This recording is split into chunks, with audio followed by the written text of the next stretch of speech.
If you want to become a god at fighting, this video is for you. Today, I'm going to be breaking down some of my best kills in Unreal Rank to teach all of you how to become a better fighter. The techniques in this video are designed to end fights in the fastest way possible. So if you guys do enjoy, make sure you are subscribed. But now on to the first fight. Now first up, let's talk about one of the biggest questions a lot of ranked players have. How do I fight against someone that's a higher rank than me?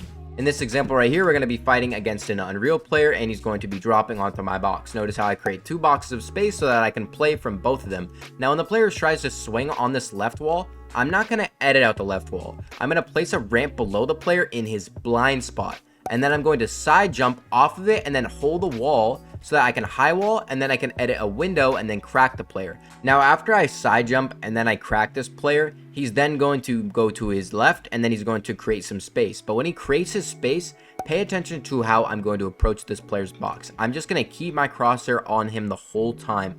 This way, if he edits, I can always shoot before he can. Notice how I'm just baiting and seeing if he'll edit. When I realize he's not going to edit at all, I'm going to then hold out a ramp in his box. What this will do is it will throw a ramp in his face, and then he either can run out to his right or he's more than likely going to drop. And he doesn't go out right, so he drops. And then all I have to do is just move to my right, double edit in, and then I can pump the player as he's falling into the water and pick up my first kill.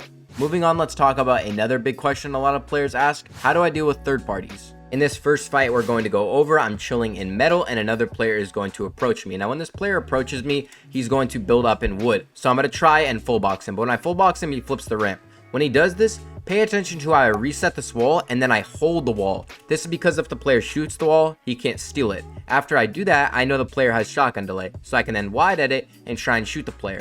Now after I shoot him, I'm then going to reset the wall to make sure he can't shoot me again.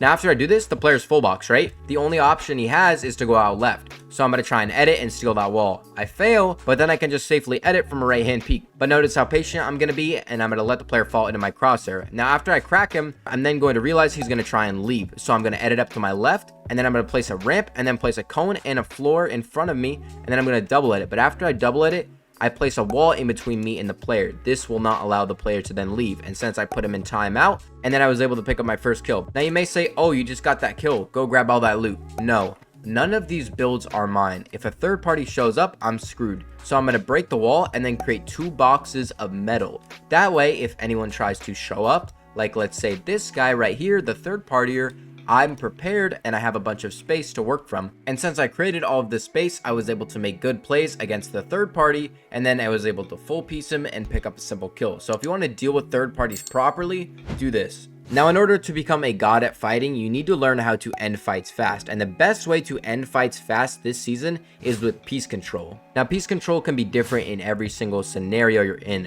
but let me show you a simple example of how to peace control. In this fight right here, there's a player above me. I swing on the floor and then I'm going to shoot it to drop the player into the box. After I've dropped this player into this box, he's going to turn around and he's going to hold the wall. At this point, he's full boxed, but the right wall is open. That means he's going to move into that area. So I'm going to move with him and I'm going to pre-piece that area so that if he walks in, I have it full boxed. I can then pump the player and pick up a simple kill. Now, peace control is a great way to end fights fast. But if you want to become a smarter fighter, you need to learn how to cut off angles. Let's take this fight for example. I see two players fighting. Now, if you were to pick a player to fight in this third party, who would you pick? This guy or this guy? You would pick this player because there's more open space behind him, and that means you can piece that area. So I'm going to throw my teleporter on the back end of the two players. Now when I do this, I'm then going to land and I'm going to place a wood floor through the guy's box. And this means he's probably going to leave this box, and it also means that this space is open for him to move into. So I'm going to pre-piece that area, and then if he moves in, I can just double edit on him and then pump him. So if you want to pinch players and then pick up free kills, do this. Now with this season having one of the best movements, the Oni mask, let me show you a few simple ways that you can use the Oni mask to peace control your opponents. Let's take this fight right here for example. This guy's trying to claim the radio tower. I see him and then I'm just going to get a little bit of opening damage. Now after I get that damage, I know I can't throw the teleporter right in front of the player, so I'm going to throw it up and over, and then I'm going to time it to where I land on the player's head. I then hold out a cone to block the player from then going up. At this point, he's probably going to move out to his left. So I'm going to pre-piece that area and hopefully he moves into that area. And then I can then full box him and crack him. After I crack him though, I'm going to make sure to hold the wall in front of him so that if he turns around, he can't claim it. And then I can just full box him, place a cone, and then pump him and pick up a simple kill. But this isn't the only way you can do this. A different example would be this fight right here. I get some opening damage, and then I'm going to throw a teleporter on a player when he's on height. I'm then going to catch myself with a cone, and I'm going to build in front of me to pre-piece this player. I can then double edit and crack the player. After I've cracked the player, he then moves to his left, and he's going to create this space. Now when he creates this space, he's probably not going to go in this direction because there's already an edit here. So that means he's probably going to backpedal into this box right here. So all I'm going to do is move into that area and pre-piece it so that if he walks in there, I can full box him, and then I can just pokeball him, edit on him, pick up a free kill, and then throw some money in his face. So make sure if you're going to piece control, you think about things like this. Now, if you want to become a god at fighting, the most important thing you need to learn is how to do damage while not taking damage at the same time. Let's use this fight for an example right here. I see a Catwoman in front of me, and I'm going to get a big beam. Now when I get this big beam, I'm then going to push the player, but I notice that he pulls out his shotgun and is looking straight at me. So instead of swinging on the wall 3 times to break it and letting him pre-fire me, and then I'll take some damage, I'll swing twice and then I'll hold out my shotgun. This will bait the player to shoot the wall, and then I can just shoot him and not take any damage in the process. So this is a good trick you can use when someone's boxed up. Now every fight in ranked is going to be different, but if you want to become a better fighter overall, no matter the situation, you need to understand how to enter a fight properly. In this example of a fight, I see Juice WRLD peek, and I'm going to get a big hit of opening damage. At this point, he's literally 1 HP. Now pay attention to how I throw my teleporter. I throw it to the right of the box, because if I threw it normally, right here, if I turn around, you can see that the other player is right there. He'll just shoot me if I land right here. So I'm going to throw my teleporter behind the box, so that I've now pinched this player in between me and the other player.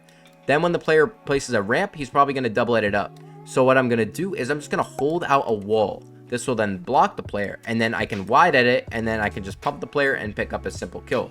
After I pick up that kill though, notice how I'm not even going to get the loot. I'm not going for the loot. I'm instantly going to get up and look at the other player because I know he probably wants to push me. So I'm then ready for it, and I can hit him 95, and then eventually I can get my loot and then run away and stay alive for the rest of the game. Now that we have covered some basic ways to become a good fighter, let's show you how to win the final 1v1 every time in a ranked match. In this simple example, I'm going to be on high ground. I'm going to pressure the player and get a little bit of chip damage. Now when I do this, I know the player is going to want to pop some minis, so I'm going to drop onto his wall. Now when I drop onto his wall, I'm then going to crack him. Now when I crack him, I don't want to lose that health advantage, so I'm going to play super smart here. But when I see this player go up, I'm then going to execute my plan.